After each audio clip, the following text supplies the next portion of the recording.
Hello, one and all, to Vision Denial. My name is Sam, and this is World Watch, specifically the playoff review version.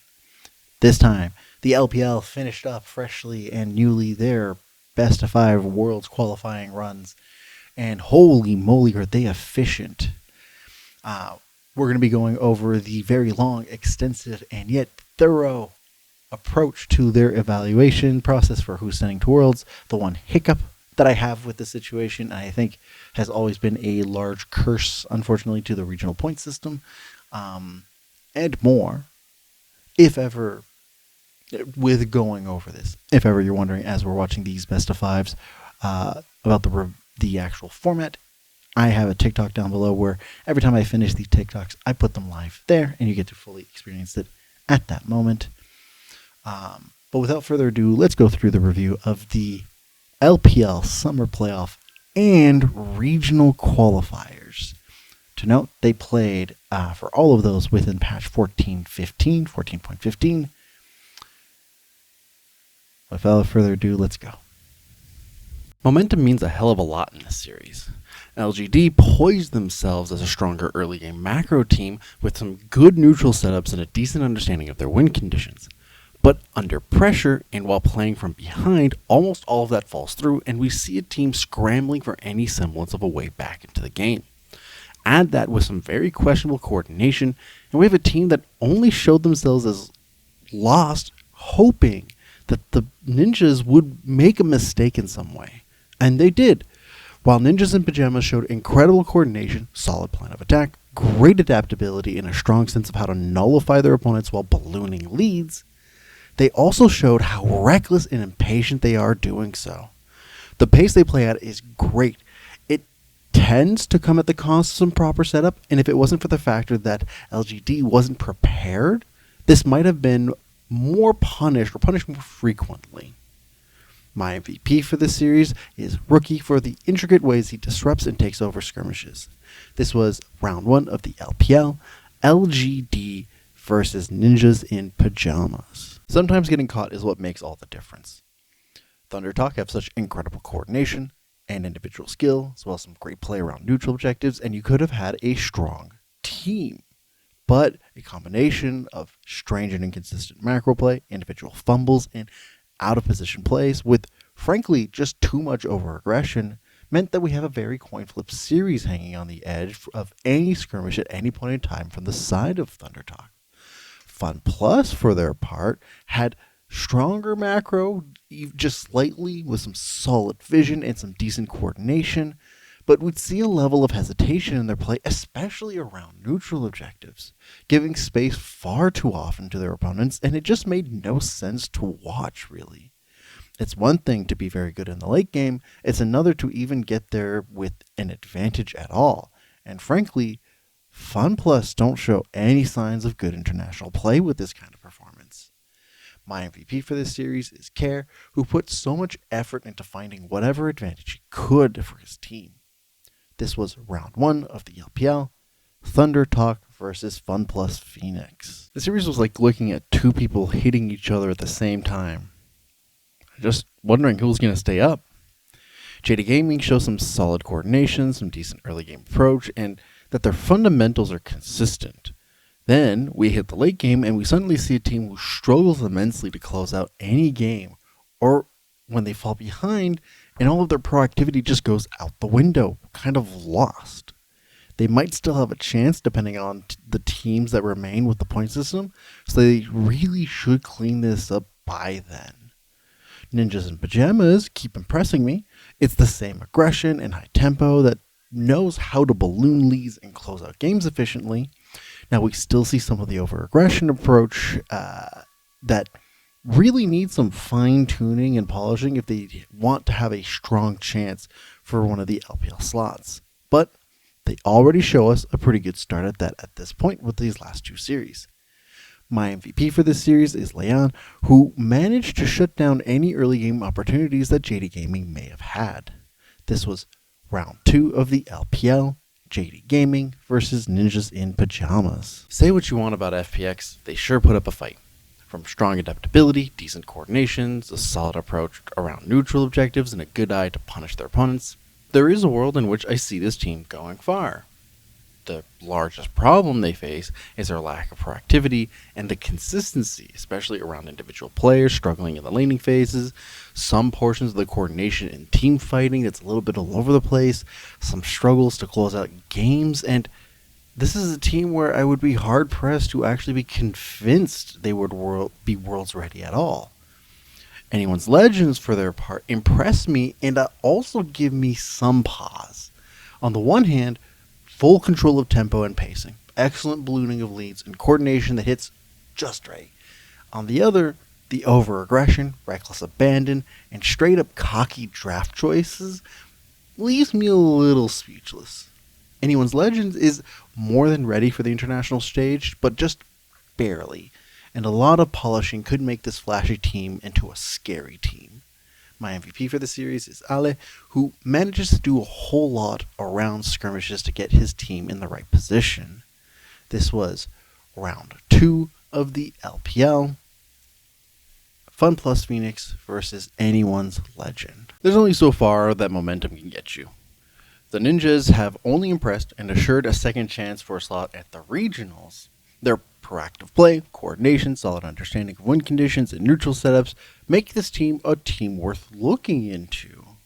And hopefully it shows that in the regionals. But this is where their consistency had finally been put to the test. We find that they struggle playing from behind, and the adaptability was just not there. Weibo, for their part, have some question marks around their consistency, but it's mostly around their planning and setup. Otherwise, this is a world's caliber team. Solid pacing, balloons leads very well, macro plays are properly set up, and frankly, team fights and coordination are solid all around. I have some mild concerns about the individual micro errors that some of the Weibo members have displayed, which will be a hindrance to them in the long run. My MVP for this particular series goes to Crisp, who was a catalyst to every single skirmish that Weibo won. This is round 3 of the LPL, Ninjas in Pyjamas versus Weibo Gaming. It's a shame that Anyone's Legends is eliminated from Worlds contention with this series. They held some very strong early gameplay, some excellent neutrals, a good sense of their win conditions, and coordinations galore. Comparing them to JD Gaming, who will be able to go into the regionals, it's kind of a shame because I could see Anyone's Legend do much better. Unfortunately, their over-aggression and cocky drafting choices were still abound, and this is something that Top Esports took full advantage of in this series, especially when leads were not ballooned enough by Anyone's Legend. Now, Top Esports, on their end, have shown some very solid League of Legends. They balloon leads excellently, close out games very well, adapt nicely, coordination's on point, the list goes on and on and on about how efficient they are during these games. There is something to be said about their timid early game. Allowing opponents the space to develop leads is not ideal, but they play from behind pretty well, and so there's less of a concern in that regard. This is a Worlds ready team. My MVP for this series is Mako for how much space he creates for his team. This was round 3 of the LPL, Anyone's Legend versus Top Esports. Fight, fight, fight, fight! Weibo Gaming give their best fighting chance in this series. In fact, much of the concerns I had for them in their previous series did bite them in the ass here, but not in a way that I think would have been the deciding factor in this series. Weibo's early game is very solid. They understand the win conditions and neutral setups and are also always trying to find proactive steps. The problem with this series for Weibo is Bilibili are looking like a top 8 teams at Worlds. Bilibili's coordination, macro choices, vision, neutral setups, how they close out games, on and on and on, all of it is excellent. Now, there is something to be said about their overzealous play and how micro errors stop their momentum in its track, but it's hard to catch that when Bilibili are constantly looking for more than one thing to contest in cascades during this game. Now, there's an understanding into this game that Bilibili have, and it's a matter of just how cleanly they play each coming series between now and Worlds. My MVP for this series is Elk for his approach to skirmishing all series long. This is round 4 of the LPL in the upper bracket, Weibo Gaming versus Bilibili Game. Momentum is one heck of a motivator. LNG plays some incredible early game with some solid neutral approach and a lot of strong coordination overall, and it's really hard within the series to tell if their late game woes is due to their own play or because Top Esports is being so incredibly adept in the late game. What I do know is that it wasn't helped by their lackluster approach to ballooning leads or the lack of proactive play that came with it. They show the right kind of mindset in their early game. Let's just hope that they can figure it out in the lower bracket. Now, Top Esports, for their part, like mentioned earlier, played an incredible late game from their neutrals to skirmishing, macro choices, and a lot more. But the lax early game frustrates me more after seeing especially how much they got done in Game 3. It wasn't a perfect early game, but they had much more proactivity, and I want to see that pushed forward a lot more in the upcoming series. My MVP for this series is Xian for how much he set up his team for success. This was round 4 of the LPL upper bracket, LNG Esports versus Top Esports. Congrats to Bilibili Gaming on being the 5th team to qualify for Worlds. Top Esports tried their damnedest. They continued to run a strong proactivity, coordination, neutral approach, and strong League of Legends all around. It wouldn't surprise me if they get either the 2nd or 3rd slot for the LPL. But they still fall prey to some shy and passive early game play, and Game 1 showed us a Top Esports in full control ready to go, but we didn't see them ever again after that. Bilibili continued to show a lot of excellent play. Just almost everything is top notch, but it is very clear how close these margins are the better the teams that they face. Their coordination gets really strained when any individual is caught out. If their early game doesn't pan out, they get a lot more aggressive, and their reckless pattern still holds. But given how much they needed to be pushed for that to happen, it still felt like they were in control most of the time during the series. And with that, then this is one heck of a team to represent the LPL. My MVP for this series is On for how much space and opportunity he created for his team. This is round 5 in the upper bracket of the LPL, Top Esports versus Bilibili Gaming. You could not get a closer matchup that kind of fizzles out like this. LNG shows some massive improvements since their last series, but a little inconsistent. While they fixed their lackadaisical early game proactivity, not allowing easy setups for Weibo, it isn't strong enough to help where their strengths lie. And they lie in some strong places, from coordination to punishing over aggressive plays and closing out games, but their leads are seldom ballooned properly, and there are still some micro errors to correct. Weibo Gaming, for their part, are a little similar here, where their strengths in early game approach, solid neutral plays, and all-around coordination, while the consistency issues are less apparent for their overall play, they still exist. They are overzealous and hold similar micro errors across the board, leaving me slightly concerned for their ability to hold on to leads, let alone balloon them.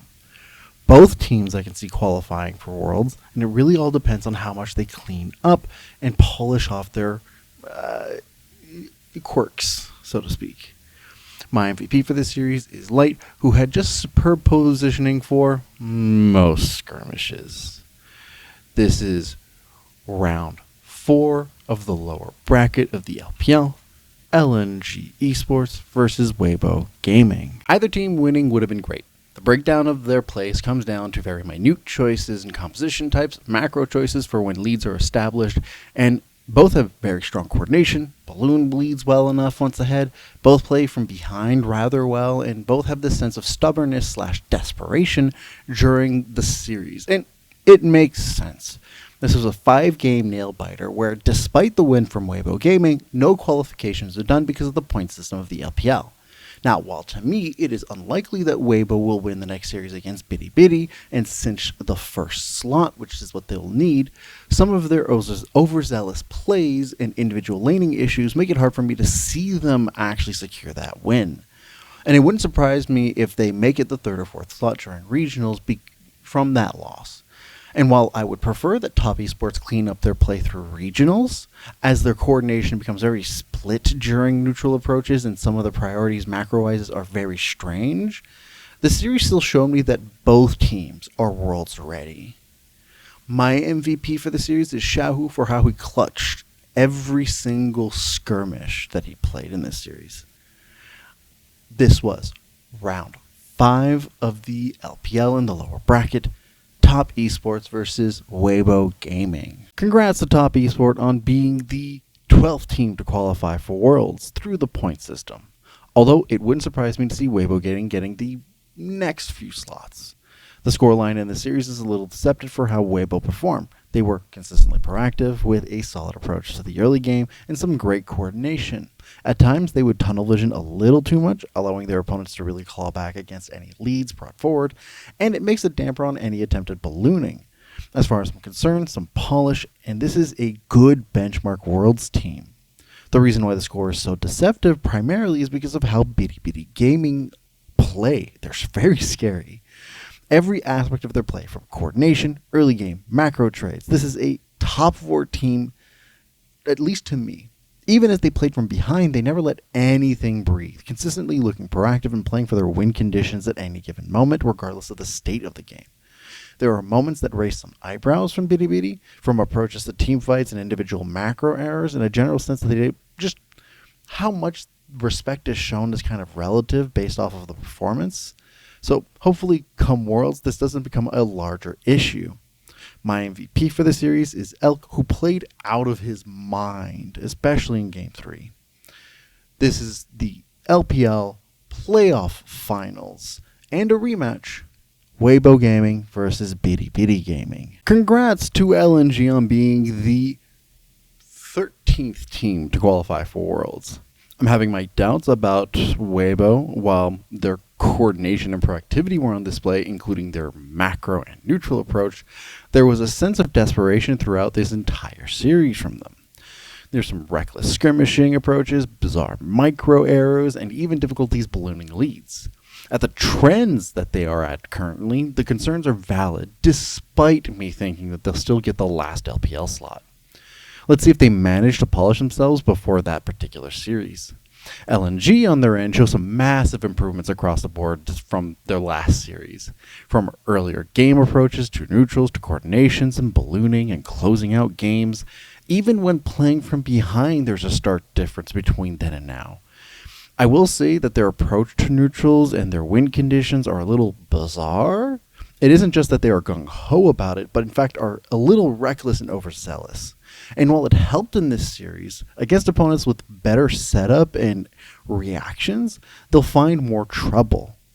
My MVP for this series is Zika for how much space and setup he created for his team. This was round 1 upper bracket of the LPL Regional Finals. Weibo Gaming versus LNG, the rematch. There were some very solid improvements here. Ninjas in Pyjamas hardly just didn't have enough of them. Their proactivity, solid ballooning of leads, and how they close out games is still very present for this team. My main concern had to do with their overaggression, consistency, and how well they played from behind, and sadly, those did not get corrected enough, as it seemed super clear how much they struggled and floundered to find control whenever a deficit was found.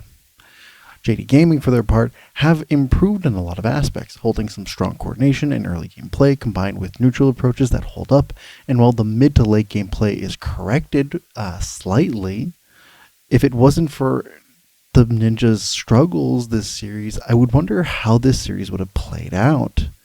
For now, I'm unconvinced they'll cinch the last LPL World slot, especially against a team like Weibo and their struggles not fully convincingly corrected for. My MVP for this series is Ruler, finding every possible moment to impact each skirmish. This was Round 1, lower bracket of the regional finals. Ninjas in Pyjamas versus JD Gaming, the rematch. Congrats to Weibo Gaming on being the 16th team to qualify for Worlds. JD Gaming has massive props for their improvement in the regional run, incredible approach to neutrals and their win conditions, properly supplemented by strong coordination and ballooning of leads, but this time their mid to late game consistencies are put to question and test, and when it mattered the most, it flounders. Primarily what seems to be the struggles to find the right kind of answers or proactive plays macro-wise, which is a shame as when they nail it, they look great. Weibo Gaming finally cinched the slot we all expected them to get, but it wasn't clean. We got to see all of that strong fundamental League of Legends from their coordination to neutrals to ballooning leads, and JD Gaming were a strong benchmark for them to get their act together as the desperation slowly started fading away and they finally found footing in terms of their macro play that we known them to have success with. Let's just see if it remains consistent on the international stage. My MVP for this series is Crisp for how he set up his team's success in skirmishes. This was round 2 of the regional qualifiers of the LPL. JD Gaming versus Weibo Gaming. And we say welcome to the 4 LPL representatives. I want to talk about the elephant in the room, and that is specifically these guys at Top Esports. Rundown. What I'm talking about. We got ourselves Bilibili Gaming, Top Esports, LNG Esports, and Weibo Gaming. All right, elephant in the room. Top Esports. They make 4th place in the regular playoff run. And from it, or not 4th place, they make 3rd place from the playoff run. And the difference maker is that if Weibo got 1st place against Bilibili, then they would have had gone through the regional qualifier, which is unfortunate and a bigger symptom of the point system in and of itself. That said, this is still a fairly consistent team. Compared to these two, however, Weibo Gaming, who had a strong run through the playoff and had a bit of a fumble, losing 3 games and then 3 games and then having to barely cinch it in. And I'm glad they did, because when they were playing at their most consistent and at their strongest, this was a very strong macro team. They really knew how to approach things step by step. And I would say the same for LNG, except theirs was a story of massive improvements.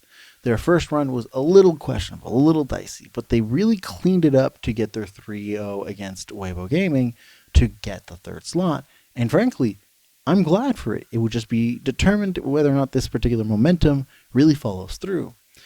Top Esports are serviceable. This is the team, however. These 3, the other 3 representatives, could make top 8. They're very much in the top half of many teams, if not solidly in the middle pack, where they're benchmark teams. Bilibili, on the other hand, holy moly, are they ever a scary team.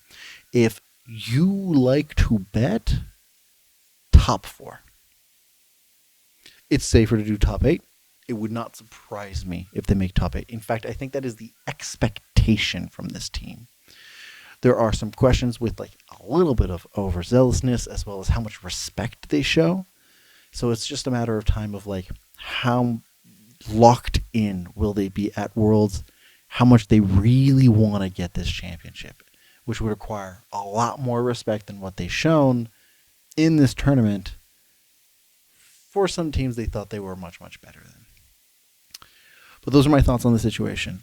I would love to hear your thoughts. What was your favorite best of 5? The whole rigmarole.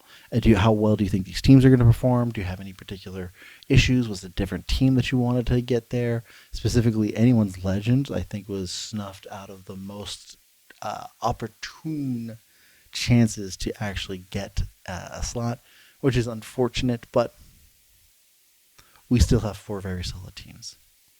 I would love to hear all your thoughts and everything down below. With that, thank you again for watching. Greatly appreciated. And I hope you have a wonderful day.